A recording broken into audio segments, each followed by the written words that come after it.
welcome to Language of God. I'm Jim Stump, here with the third and final installment of episodes about my new book, The Sacred Chain: How Understanding Evolution Leads to Deeper Faith. The book tells some of my own story of growing up in a conservative Christian community that kind of bristled at any mention of evolution, and then how I came to accept the science, but still had some challenges to overcome in reconciling my faith with it.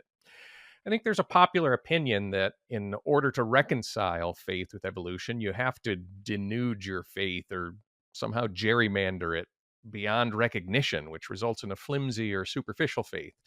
I claim instead that once you really work through the challenges, it leads to a deeper faith that better accounts for the truths we find in Scripture and the truths we have found in the world God created. So I covered the first two challenges in earlier episodes on the podcast. The first one was the Bible, which I claim we can't read as a contemporary answer book, but rather an ancient text that God has taken up into divine service. And then the challenge of time, where even if you go away from thinking the Bible gives answers about how old the earth is, there's still a conceptual challenge of these very long ages of the earth and universe and what that says about God's priorities and our place in things. And I tried to give some answers there that capture the idea that God didn't create things originally the way they were intended to be, and that God cares about lots of other stuff besides Homo sapiens. The next two challenges in the book are about species and souls. The species challenge is asking whether we humans differ only in degree or whether we differ in kind from other species that we're related to. And then for the challenge of the soul, I'm not asking whether we have a soul, because I think it's better to say that I am a soul. It's a unique center of consciousness, a perspective on the world, the really interesting capacities that we have that contribute to that. But then the challenge is, how could such a thing evolve? And for my answers to those challenges, I encourage you to read the book. That brings us to the final challenge: pain and suffering. In an earlier version of this manuscript, I had set the whole book much more explicitly into the framework of the hero's journey that was popularized by Joseph Campbell as the only real story. He was a mythologist and claimed that you go through and you read all the classic stories and they follow a predictable pattern, which is the hero is first called to an adventure. You think of Harry Potter getting all the letters from owls telling him to come to Hogwarts, or Luke Skywalker being told there's more out there that he should go see and investigate. But then the hero isn't really sure whether he can do this. Then he meets a mentor who guides him in the process, and then has to embark on a series of tests that he passes. But then ultimately there is one big culminating test, the ordeal. And once that is passed, he can return to his community with a reward or with new knowledge that helps other people out. So we ended up not taking that as the framework for the entire book. It's a little overworn and probably not entirely accurate. But if it had stayed, the challenge of pain and suffering would have been the central ordeal that the hero has to face before returning home. The point here is that the problem of evil, I think, is the biggest challenge that evolution poses to Christian faith. And I think expecting me to completely solve the problem of evil is probably setting the bar a little too high. But I do need to say something about it. So I want to start by distinguishing between moral evils and natural evils, as they're sometimes called. Think about the tragic event of a house burning down and killing the people inside of it. It's tragic no matter what, but I think we evaluate it a little differently if the cause is, say, an arsonist who has a grudge against the family, as opposed to a lightning strike that hits the house and burns it down. The former of those, where we have an arsonist, is an example of moral evil. And the response to it is typically, and the one I actually subscribe to as well, is called the free will defense. God gave us free will, and that's an important good, and perhaps a more important good than the result, which would be a bunch of robots that just worked things out according to their programming. And the free will defense, I think, makes the problem of moral evil a little less problematic. It's still awful, and it's still very difficult in the existential sense when evils happen to us from other people. But I don't think it's as difficult as natural evil. Now, some critics of evolution want to go further and claim that evolution will make you a bad or an immoral person. Survival of the fittest doesn't sound much like Jesus, right? The meek and lowly preferential treatment for the poor and such things that Jesus stood for doesn't sound very much like the survival of the fittest, the brush with which evolution is often painted. Furthermore, they may claim Darwin was a racist, and the eugenics movement of the late 19th century up through Hitler was inspired by evolution. Okay, yes, it would be bad if the theory of evolution, the scientific theory of evolution, led to us becoming worse people. And it is true that Darwin said some racist things about the obvious superiority of Europeans. But it must also be noted he was against the slave trade, which makes his views on race fairly complicated even for his day. And let's remember that racism and eugenics were around for a long time before Darwin. It's just that there were scientists who latched on to evolution in an attempt to justify their own racism and their own eugenics policies. Interestingly, I found a study done in 2022 that finds it's people who don't accept the science of evolution who are more prone to believe and act in discriminatory ways toward their fellow humans than those who do accept the science of evolution. So let's not blame evolution for what is more fundamentally a misuse of human freedom, or what my theological tradition calls sin.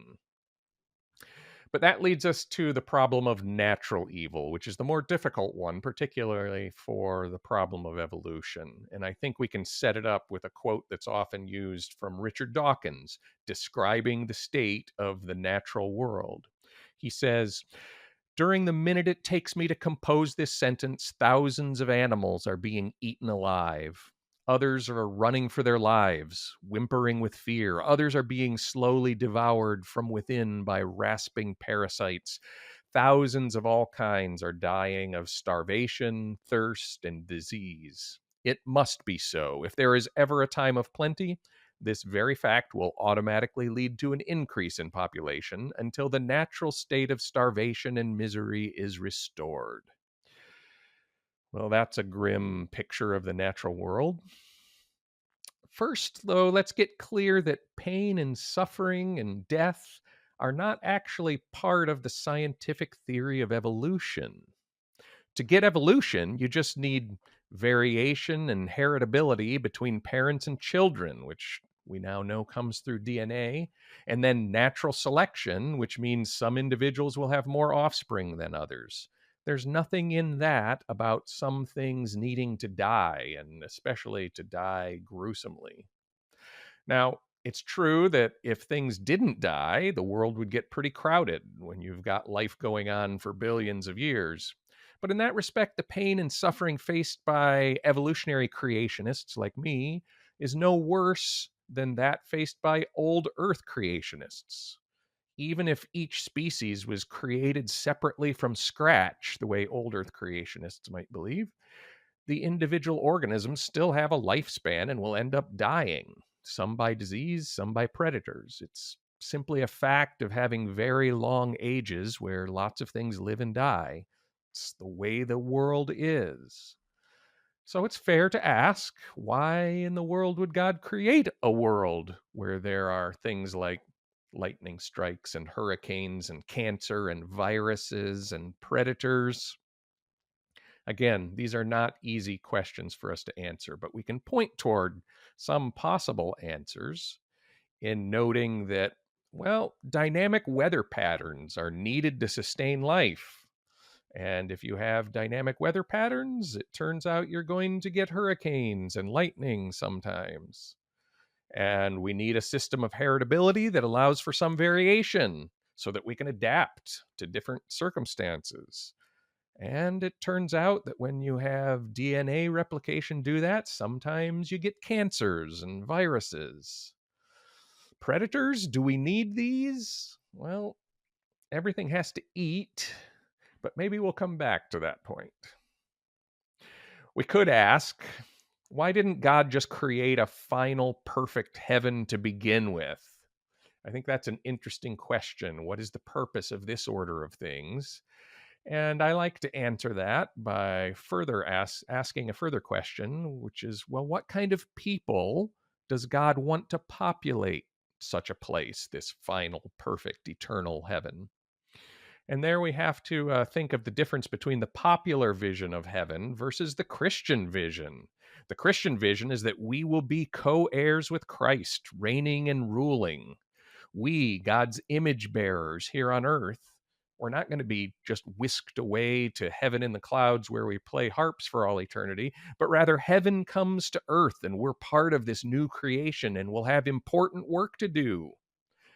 For that, we need certain capacities and abilities. Primarily, I think we need to be made holy. And for that, in the Christian tradition, it's God who makes us holy through the work of Christ. But I wonder if there are some precursors or necessary conditions for that. Maybe being morally mature is one of those necessary conditions for bearing the image of God. And maybe God can't just create such beings and put them into heaven straight away. Maybe we need to back up here because it sounds heretical on the surface to say there are some things God that God can't do. But the Bible says that. Hebrews chapter 6 says God can't lie. This contradicts the divine nature. I think we might also say that God can't make square circles. Saying a square circle is just gibberish, and it's no limit on omnipotence to say God can't do that logical contradiction. Well, how about moral maturity? Can you create a morally mature being immediately? Well, what does it mean to be morally mature? I think it means you have a record of responding to challenging situations with wisdom and insight. You consistently choose what is good. Can moral maturity in that sense just be gifted to someone? Maybe not. Maybe moral maturity, by its very definition, means that we have to be involved in that, in creating that record of responding to challenging situations with wisdom and insight. So, can we read our natural history as a record of our ancient ancestors, by which I mean even before they were human, a record of our ancient ancestors responding to challenging circumstances in ways that developed certain capacities, which in us eventually blossomed into moral maturity and moral responsibility? We see in other species today hints of altruism, maybe a sense of fairness, cooperation for sure, maybe empathy. I've been reading a lot of books on how the proto morality we find in other species today might have been developed into fuller forms in our ancestors. One of these books is by the archaeologist Penny Spikins. It's called How Compassion Made Us Human: The Evolutionary Origins of Tenderness, Trust, and Morality. In it, she documents the surprisingly high incidence of ancient human fossils that show evidence of injury or disease. And you might look at that and say, wow, what a painful, difficult world they lived in. And that might be a correct judgment, but I think it's an incomplete judgment. Because what Spikins finds when she looks in more depth at these fossils is that many of those people who were injured or diseased beyond their ability to take care of themselves were somehow kept alive, sometimes for years, in those conditions. Now, that doesn't sound like a survival of the fittest strategy, which would have dictated that the weak be discarded. And it might not seem consistent with conferring the kind of reproductive advantage that's necessary for evolution until you zoom out further and recognize that communities that care for the weak are the ones that might be developing other capacities that do have more direct survival advantages.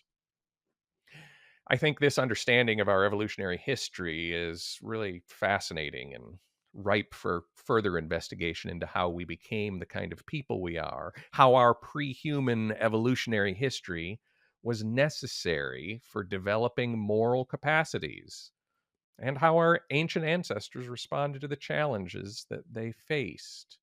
For example, there's a skeleton of a Homo erectus female, probably 1.6 million years ago, discovered in Kenya in 1974. It has this abnormal outer layer of bone, which would have developed over time from heavy bleeding, probably an excessive intake of vitamin A, they think. For weeks or months, she would have suffered from abdominal pain, dizziness, nausea, headaches, blurred vision, even impaired consciousness. These are hardly the recipes for success on the savanna of East Africa. Yet she did survive long enough for these effects of her disease to become preserved in her skeleton. Someone must have been taking care of her. And this isn't some glaring exception to the rule of what we find in the fossil record. Fossils have been found from people who had lost their teeth years before their death, which would have required help in preparing food that they could eat. Others have been found with arthritis so severe that it would have prevented independent moving around for years. And such people were not abandoned or left alone, but were provided for, almost certainly cared for with compassion. Why else, for example, would Benjamina have been kept alive? She was a Homo heidelbergensis child who died between the ages of 5 and 8, about a half a million years ago.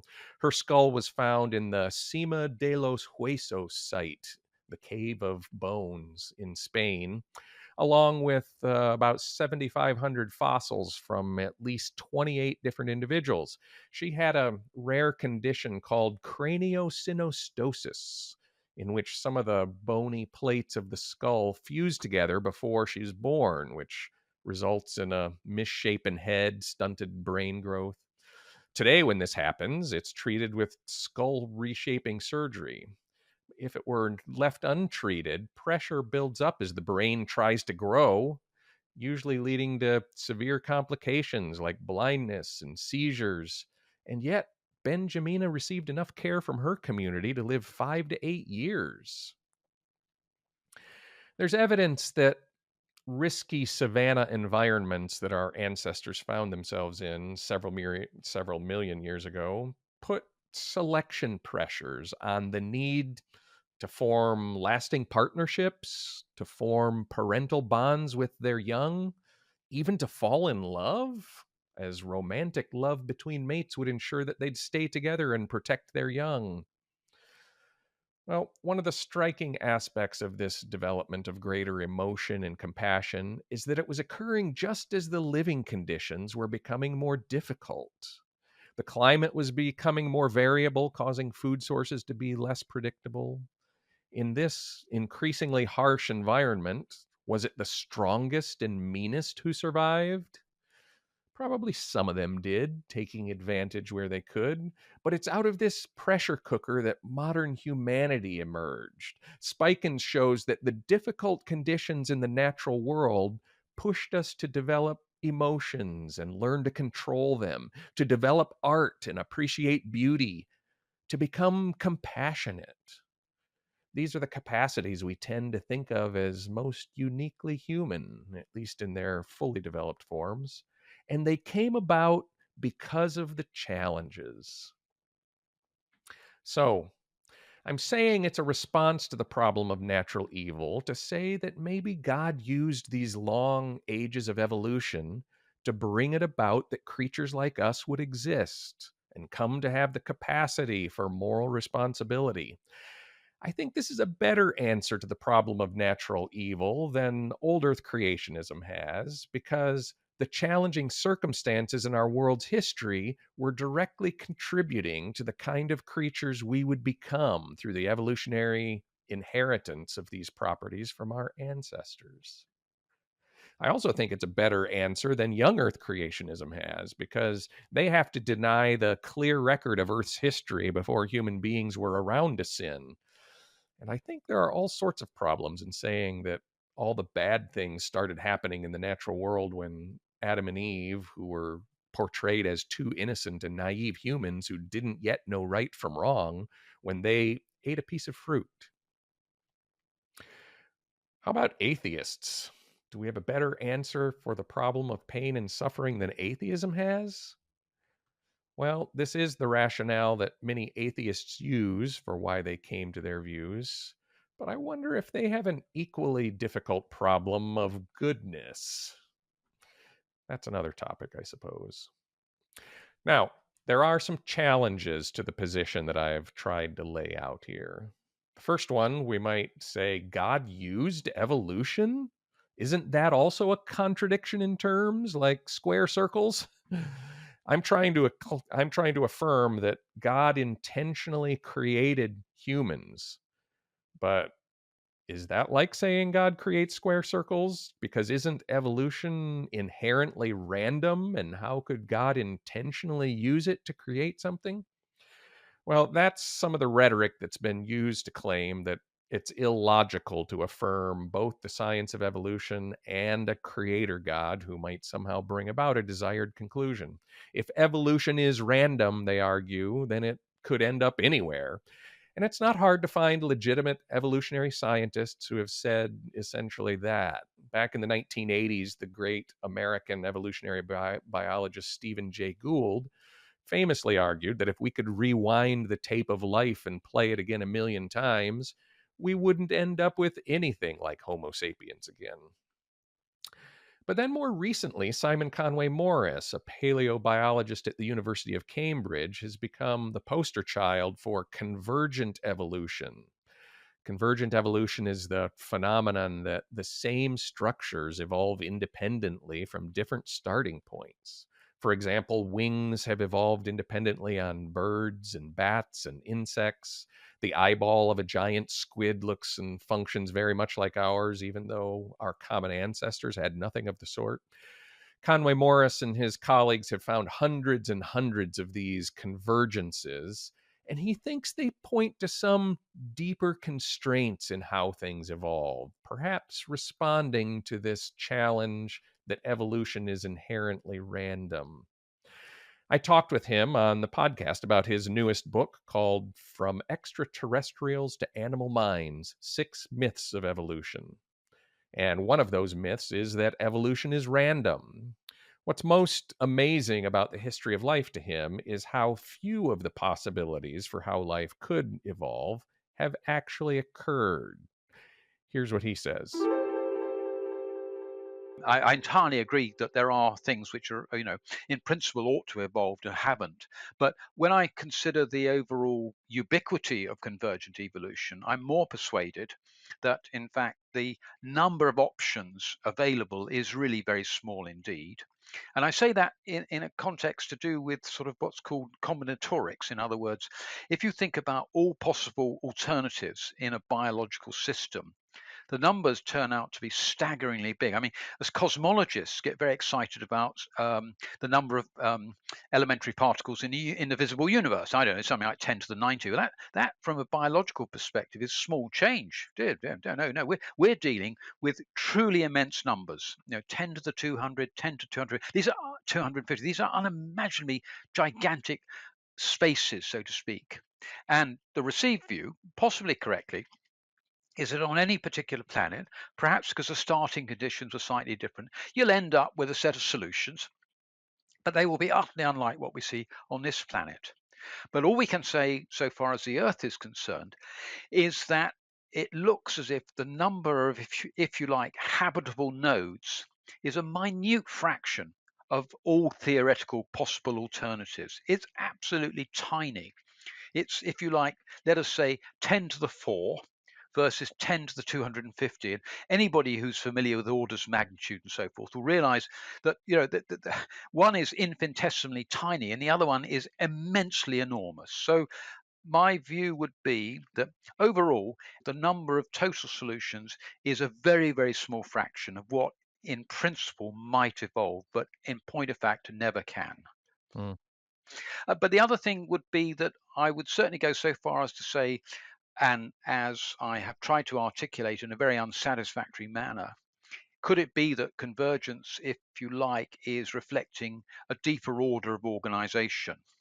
And I think probably a physicist or a cosmologist would agree to some extent that there might be some underlying views. So when we talk about Martin Rees's six numbers, which allow our mhm, universe to exist with stars and galaxies and gravity and all those sorts of things, um, then in a way which I could not otherwise articulate, it would be possible to imagine the nature of the cosmos to be such as to be propitious to the evolution of life, and not only that, to ultimately allow the emergence of intelligences, and ultimately, from my perspective, and I think yours, somebody who wishes to worship.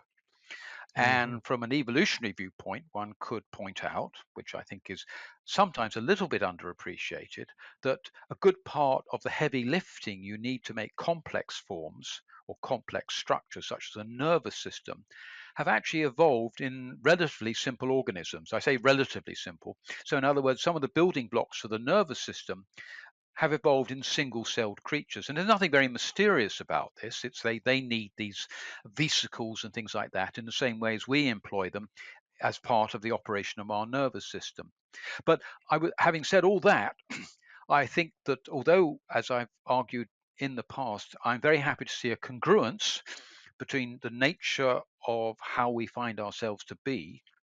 um, I would not myself wish to use these as arguments in any sense for designer.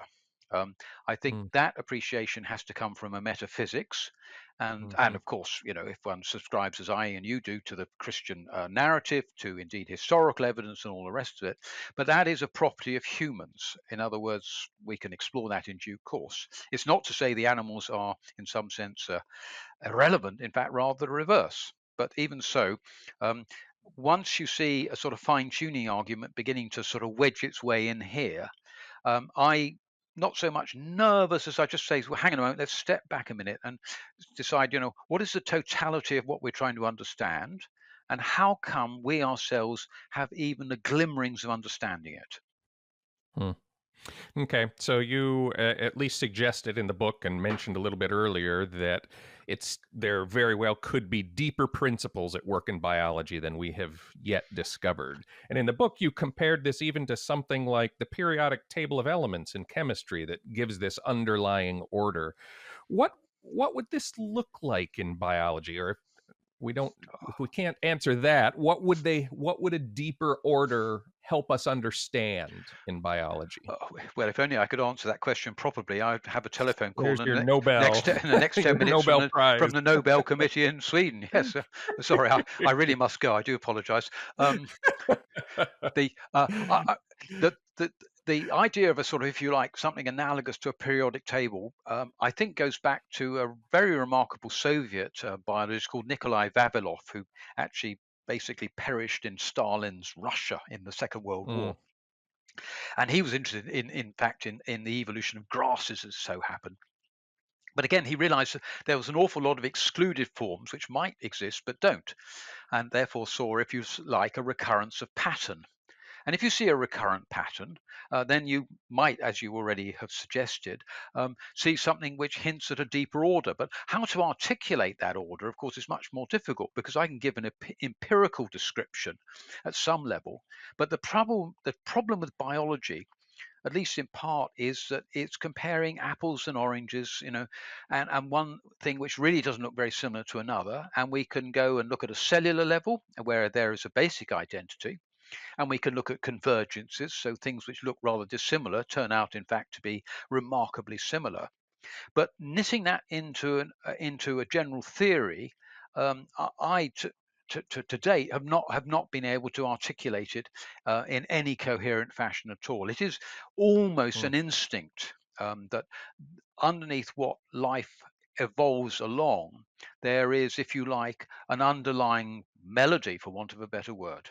Okay, another challenge to saying God used evolution to bring about creatures like us is that it seems like it makes all those other creatures who lived and died over billions of years that it took to get to us, it seems like it makes them expendable. And that contradicts another of the principles I brought up in the challenge of time, that God loves all the things, not just us. But now it sounds like I'm saying that, well, we had to have this kind of world where all those other things suffer and die so that we Homo sapiens could become morally mature.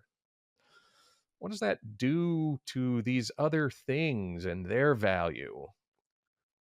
In an episode from our very first season of Language of God, I talked to theologian Bethany Sollereder about her book, God, Evolution, and Animal Suffering. As part of that conversation, I asked about this problem of other creatures suffering, noting that it kind of sounds loving and compassionate that God knows even when a single sparrow falls to the ground. But how does that actually help the sparrow? Bethany gave a really interesting answer. I mean, one of the strategies that theologians often use, I'm thinking of people like Holmes Rolston, is to say, well, in evolution, actually nothing is wasted. So the sparrow falls, but a fox comes by and is able to feed its children, and so the life of the sparrow is redeemed in the life of the fox and its cubs, and that's great to a point.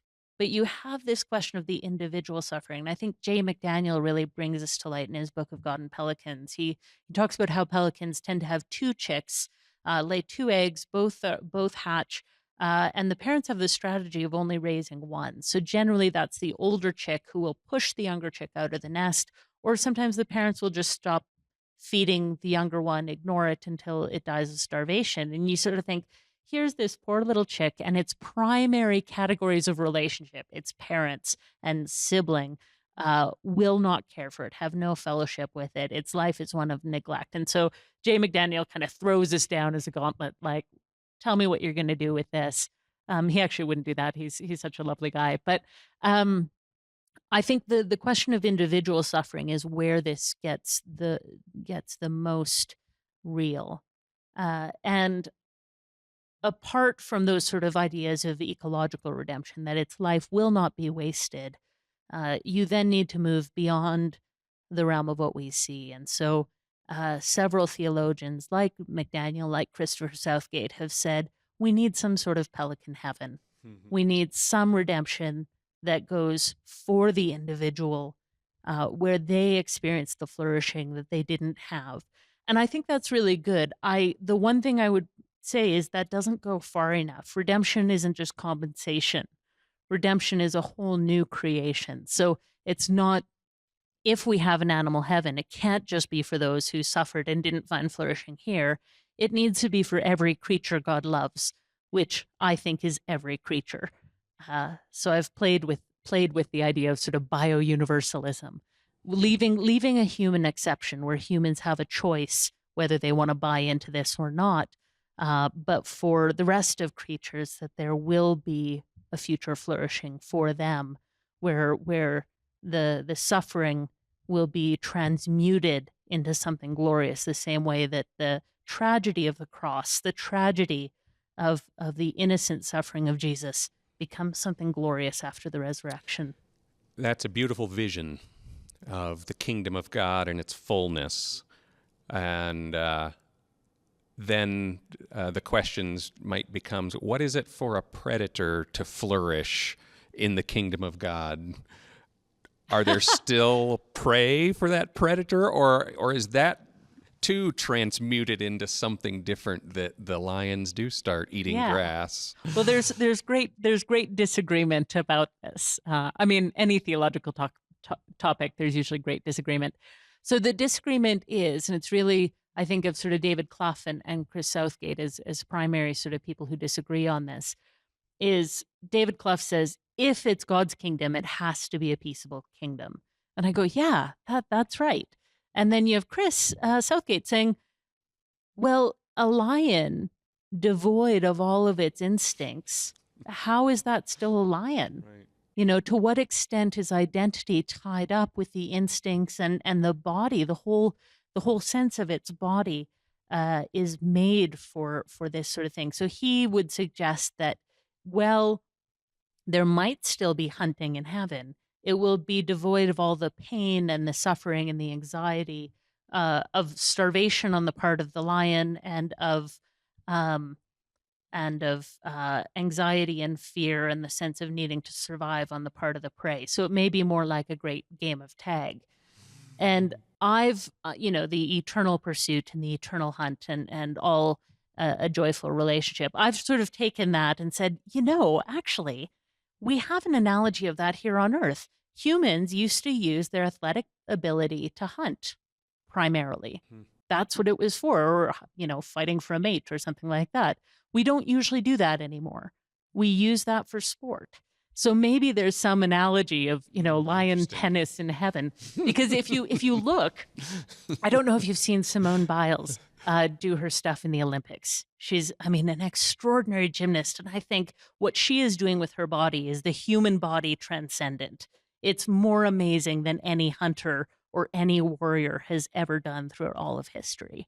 So I think there's actually a place where that idea of it will be used for some other capacity, some other end that will actually exalt the skills that they have rather than reduce them. I think that's a really beautiful picture of all creation flourishing. Does that meet the objection and solve the problem of natural evil once and for all? Probably not. Again, I think that's setting the bar a little too high since we have grappled with this problem for as long as we have records. However, I still hear somebody objecting, but is it good?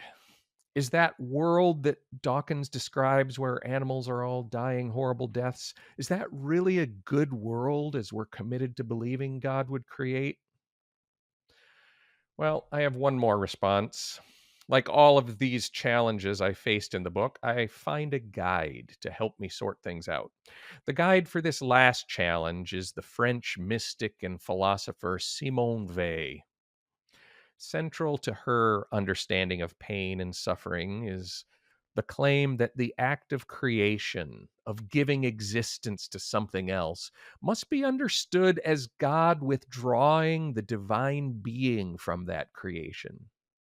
Now, that might sound strange or heretical, but she doesn't mean it in the sense that God abandons creation. It's more like the idea of kenosis found in the New Testament book of Philippians. God emptied himself. That's how most English versions translate the kenosis passage. God emptied himself to become human in the person of Jesus Christ. But according to Christian theology, Christ was still God, right? Just now with certain limitations that go with being human. Well, how much more emptying must it take to give existence to something that isn't God? God is supreme goodness. And created things are not God. To say otherwise, that would be heretical. So, according to Vey, giving created things their own existence has to make them something other than the absolute goodness of God. It shouldn't surprise us, then, to find suffering and pain in the created order. But that doesn't mean God has no love for creation, just the opposite, in fact. In an essay called Some Thoughts on the Love of God, Simone Weil wrote, "It was by an inconceivable love that God created beings so distant from himself. The evil which we see everywhere in the world in the form of affliction and crime is a sign of the distance between us and God. But this distance is love, and therefore it should be loved. This does not mean loving evil, but loving God through the evil." I'm still not sure we should call the difficult and painful parts of creation evil when they result from natural processes. The lightning that burned down the house was tragic, but I don't think it's morally evil in the same way that the arsonist is evil. Vey's point, though, is that these difficult parts of creation should be seen as signs of God's love. To love is to will the good of another thing, and for God to create another thing to love, it would have to be distinct from God, and therefore less than the absolute goodness of God. Now, there's some sophisticated and tricky metaphysics going on here from Simone Weil, and it raises all kinds of questions to which we won't find definitive answers in her writing. But she's trying to sort out how a good and loving God can create a world with pain and suffering. And her account suggests that suffering and love are intimately entangled, just as they were in the ultimate example she cites of suffering and love, Christ on the cross. The cross of Christ also points to the fact that creation was not intended to stay in this state forever. Remember, God didn't create things initially the way they were ultimately intended to be. In this sense, too, we might understand how the initial creation could be pronounced good, even though it wasn't yet the good it was supposed to become. Think of this like a baby who's pronounced by the doctor at her 6-month checkup to be healthy and in very good condition. But she doesn't yet have any teeth. She can't walk. She can't talk. If she's still in that condition at her 6-year checkup, the doctor will probably give a very different assessment of her condition. So what I'm saying is that when we look at the world today and see all the pain and suffering, our assessment of it as not good is because we know it should be something different by now. Its initial condition was good for that stage of development. It produced an astounding lavishness of life, as well as the capacities in us for moral maturity.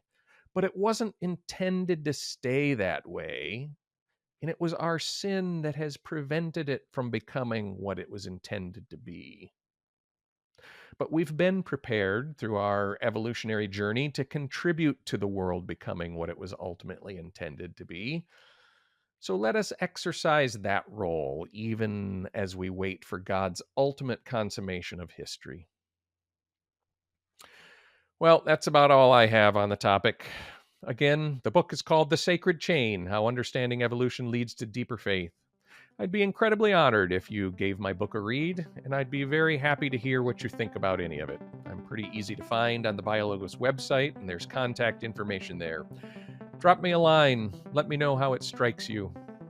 Thanks for listening.